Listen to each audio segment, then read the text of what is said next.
Welcome everyone to a third episode of the BC Brokers. Ay, namiss kita. It's been a while since our last episode, and I'm glad today we have a guest for this day. Maybe you would like to introduce her? Yeah. Our special guest today is an experienced real estate agent. She's hustling and bustling, and she's trying to struggling with work-life balance, but exceedingly, good effort in a way, no? Because very productive. Then she's none other our colleague actually, Patricia Ish Carmelo. May sariling audience yun. Yes! Okay. Hustler ka to, sabi ni Gerald. Hustler and struggling. Okay. But yeah, I'm a very busy broker. Also. Sure. Yeah, sure. Yeah. Nakakapagod nga din, sir. So, kamusta? How's a life? How's a day of a life of a busy broker? Just for everyone's context, I'm not just, a broker lang. I'm also a single mom. So, being a parent as well. Yes. Diba? It's hard, especially in my experience. Being alone, being the father and the mother. Yeah. Diba? It's extra responsibility for me.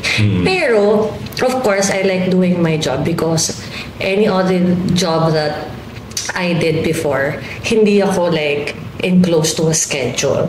Before, 9 to 5 and whatsoever. So at least I can work around my schedule to my daughter's schedule and being a mom day-to-day basis. So somehow, the meetings, the viewings, I can control the schedule. Yes, on the time slot that I am free. Pero balancing act pa rin yan, no? Yes, oo. Pwede na ako mag-circus next time. Kasi ako as a parent, di ba? Mahirap na nga eh. I can imagine also. No? Yeah. And juggling na rin. Yeah, and I'm doing it beautifully, Patrick. well, I must say. So Ish, among all the available jobs, profession, why real estate? I think, I'm sure this is the most rewarding. Okay. Rewarding, yes. That is Agree. Because I had many jobs before, from model, promo girl when I was younger, racket din ako sa mga pageants, bilang halata, diba? I was also in customer service for food and beverage. But of course, with my work ethics, parang I didn't see it parang kayaman ako dito. Alam mo yun, sir? Yes. Diba? Of course, parang you wanna, be in the job na parang worthwhile din yung efforts mo, yung time mo, and of course, the service that you give to your, kung customers or clients. So parang, bakit ako nag-real estate is because sa job ko before, merong mga guests. So I work for nightlife. So I was the VIP host supervisor that time. And then nakikita ko yung people at my age, they are spending too much money, like 20,000 on a single table, 30,000 on a table. That was 8 years ago, 9 years ago. I was 21, 22. Ay, nagano ng age.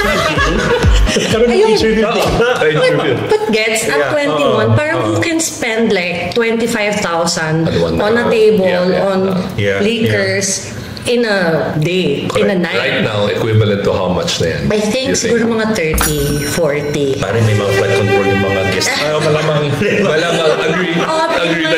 In my knowledge, parang, Parang ganun, di ba? So parang sabi ko, how can they spend that much of a money if hindi sila galing sa good background or yet anong work nila. So as a being, chikadora like me, I ask. So sabi ko, anong work mo? So sabi nila, we're in real estate, ganyan. Okay. So, sabi ko, okay, may pera pala sa real estate. Because nung sumampa ako sa Manila, nakikita ko yung mga nagbibigay ng flyers sa SM. Siyempre, SM pa lang yung alam ko mall noon, di ba?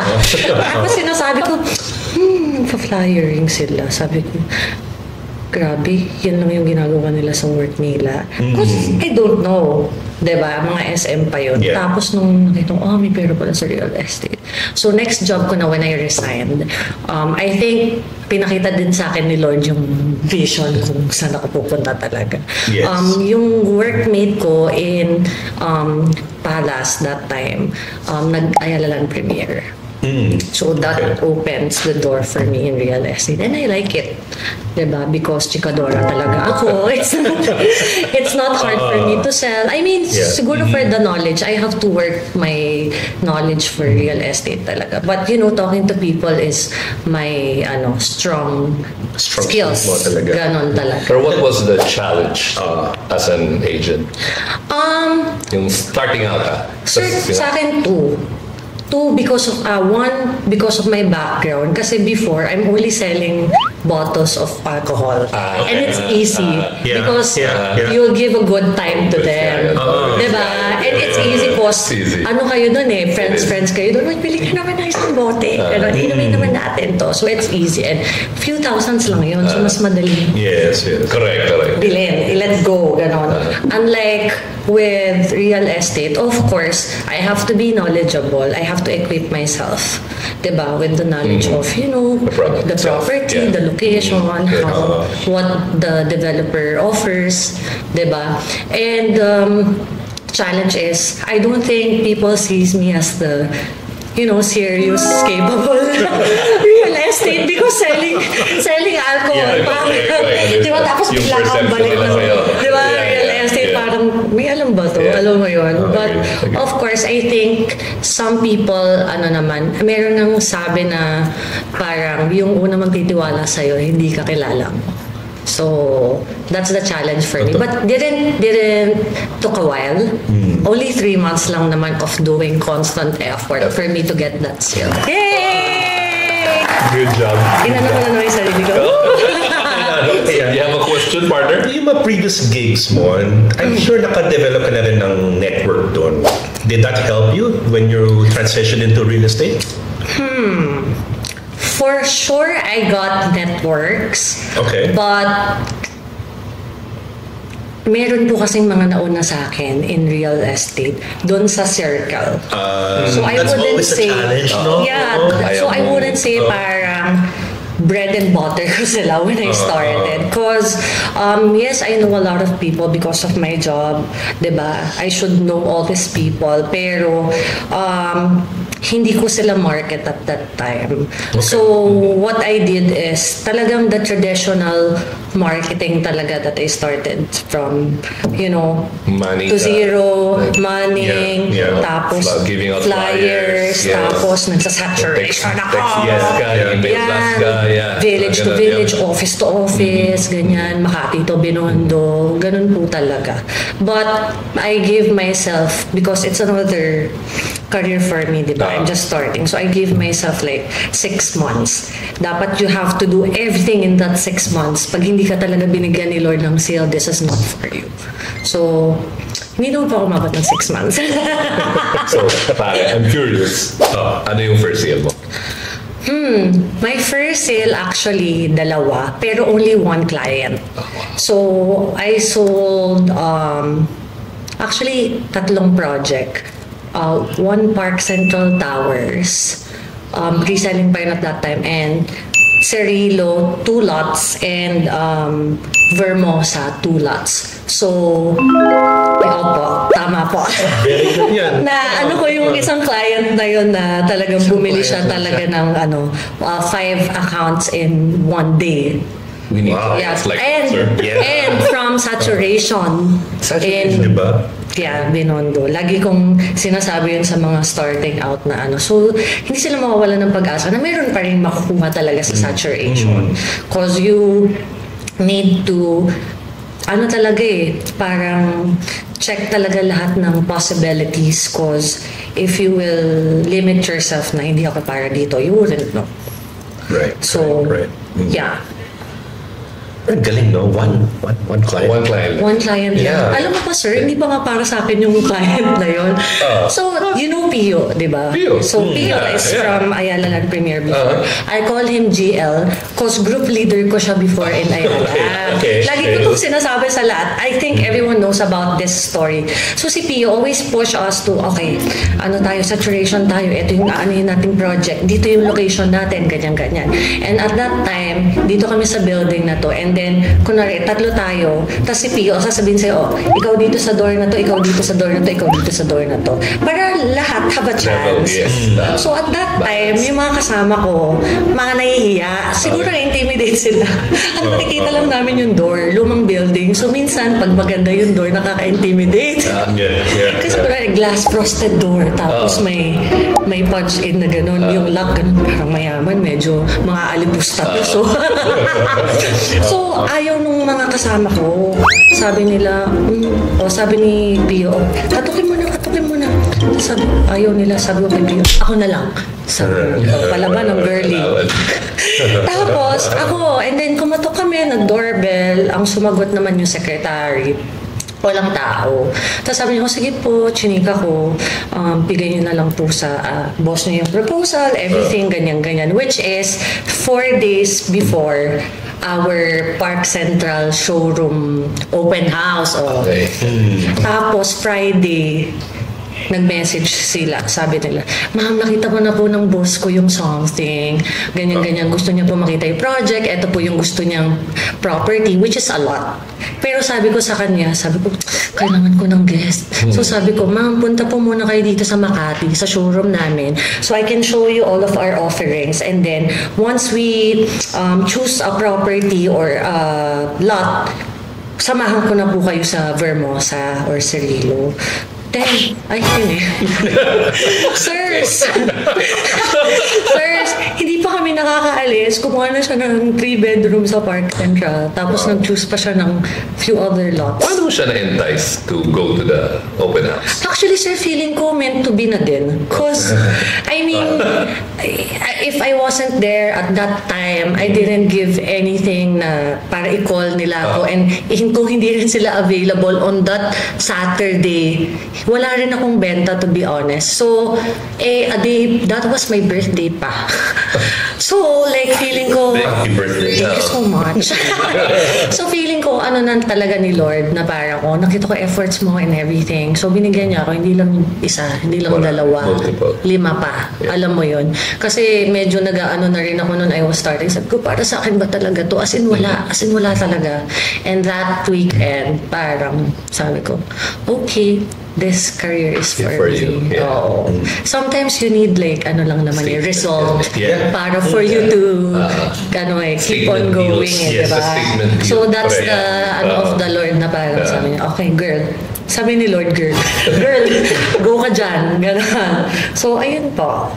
Ang galing, I must say. Thank you so much. Yes. That's an awesome story. Oo. So sa mga bago, ano yung mga advice ang pwede mong ibigay? Tuloy-tuloy lang ba? Like, sige, mag-saturate ka lang dyan. Does that still work, tingin mo? I think so too, sir. And for me kasi syempre ngayon it's easier na because there's social media. And I think unlike before nag-newspaper drive pa kami. Right now wala nang ganon. So I think what is equivalent to that is ads. Diba? Pero syempre, hindi mo naman malalaman if you're effective on something if you don't try everything. Correct. Diba? So for me, gagawin ko yan talaga lahat. If I get something out of it, I mean, I'll keep on doing it and try more other things para hindi ko masasabi na hindi effective sa akin yan. Diba? So I still do networking, nag-ads pa din ako, kahit nga yung reels ko na a day in my life. Diba? We are fans. Yeah. natatawa yung mga client. Yeah. Minsan, pag nag-i-enlist sila, nakita ko yung EA mo, mga ganun. So, it's very effective then for me. And of course, ayun nga, I have to still market myself as a credible and capable broker. So now, like yung mga networks na sinasabi natin kanina na hindi ko sila market. Right now, market ko na sila. So that's the good thing na parang you keep on doing kasi you'll never know kung kailan naman bibili yung mga kakilala mo. Basta you just put yourself out there. Cause yun nga, again, I mean, hindi ka yung pwede mamili kung saan ka magaling eh. Diba? So you have to try everything talaga. Find your niche. Yes, ganon. So for me, more on chika talaga. yung first client mo is the one who bought multiple properties from you. Do you still maintain that client, maintain that relationship? Bumibili pa ba siya ngayon? Or anong feedback narinig mo ngayong our market now is not so not so good? So, unfortunately, sir, for this client kasi, parang nagkaroon sila ng problem with business. Pero I still help her even after the sale has been accomplished naman. Kasi yung isang Park Central nag-back out. Okay. Oo, pero yung other properties, I help her sell it. Okay, Ganon. okay. So that's a problem. Yes. So what's good in real estate is kahit natapos ka na sa ibang sale, meron ka pang opportunity also to learn on any other transactions. Or kung nasan ba silang situation on their life, you can still help them out. So, ayun po. And then somehow, we message each other sometimes, mga ganyan. I go to their office, mga ganun po. Just not to lose, connection and meron na rin pong na-refer sa akin. Pero sa awa ng Diyos, wala pa rin bumibili. Pero at least, parang we're still in contact. Okay. Yeah. Very, very inspiring story. Parang wala nang masabi. Pero hindi puro approval na lang. Yes, thank you. Ang ganda ng storytelling, I must say. I really like how you grew into real estate. Yeah. I mean, it's hard kasi sir, hindi naman talaga ako parang hindi English yung first language ko. And so I have insecurity talaga, especially with luxury market. You have to talk in English talaga. But of course, eventually I equip myself naman also how to speak and how to parang present well, di ba? But also depends on the people I talk to. Kasi kung hindi naman professional, minsan emotional selling, mga ganun. Correct. Ta-targeting na ko sila doon.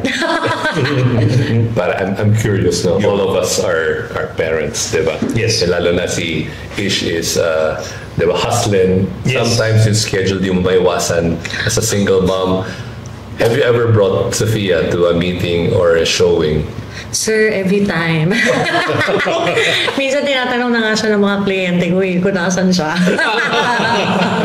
Although, parang pag sa first time client, parang sometimes it's a breaker ng ng wall. Okay. If I bring my daughter, Agree. o kaya kung mag-asawa, ganyan. Kasi syempre, iba pa rin pag babaeng ahente ka tapos ang client mo, lalaki.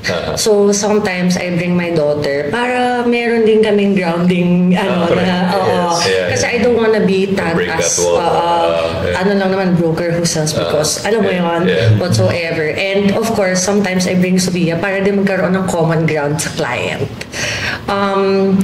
Which helps because yung anak ko is rin naman, minsan siya rin nagtutor. Siya na yung nagtutor sa lote. Let's go here. There's ants. Ganon. Ganon siya. So, I bring her every time. Okay. Especially if wala siyang school, mga ganyan-ganyan. And tinitrain ko rin po siya. Ang lagi niya lang question, do you buy or no? Joking niya na. Question to the client. Do you buy or no? Give me the reservation check. Pero yes po, I mean, and she's sanay na. Kasi sabihin niya, are we going to your client? Ganon. Are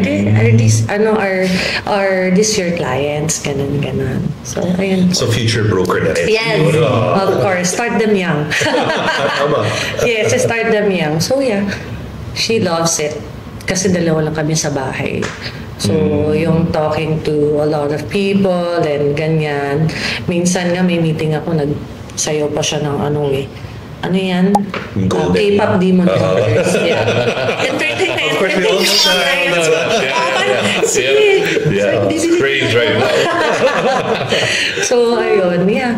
But it's hard though, sir, sometimes cause syempre pag magkakasabay yung school and client activities, mga ganyan-ganyan. of course. Especially pag magpapamiting ka.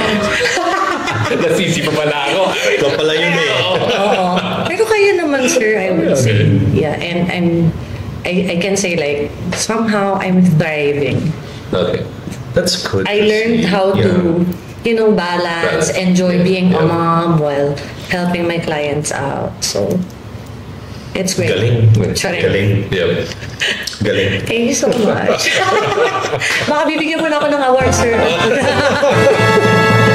Token of appreciation. Thank you so much. Partner, any last question to our guest? She's told us a lot of things. I have, personally, wala akong matanong. Ako na lang. Kasi ako super salute. Yeah, I have one last question. Ish, what's your advice to similar agents na single parent din siya, starting out? Anong pwede mong bigyan advice sa sila? May iyak na. No, kahit naman po any other job, there will be a lot of challenges. But for me, pinaka-importante being a single mom is discarte talaga. Okay. Because kahit anong job will be demanding, meron kang for sure clients to talk to and boss that you have to parang make them happy, diba?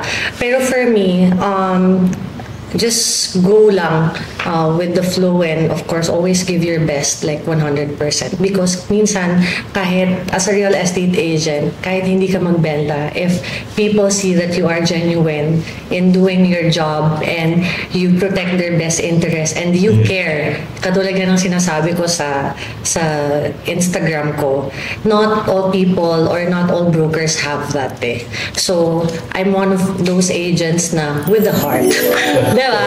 Pero yeah, as long as you are genuine to people, sila na lang yung lalapit sa'yo and it will be easier on your next deal. So don't lose hope. Just be patient and the deal that you are praying for is right at the corner. Yes! Yeah. Thank you so much! Wala akong luha. Wala Very akong luha. inspiring. Yes, It is inspiring. With a heart. Thank you, Ish, for your time. Yes, thank you so much with a heart. So, ayun po. Thank you so much for having Baka me. you can tell our listeners and viewers anong handle mo sa Instagram para ma-follow ka din. Oh, yeah. Ang arte. So, guys, hi. You can follow ang arte nung hi. So, you can follow my social media accounts. I'm Real Estate with Ish. That's India Shero Hotel _ on Facebook and Instagram. And I also have YouTube account, but it's not very active yet. But stay tuned for ewan ko ba kung ano mangyayari na doon. But sometimes I give like interesting topics about real estate. So yeah, follow me so I can monetize.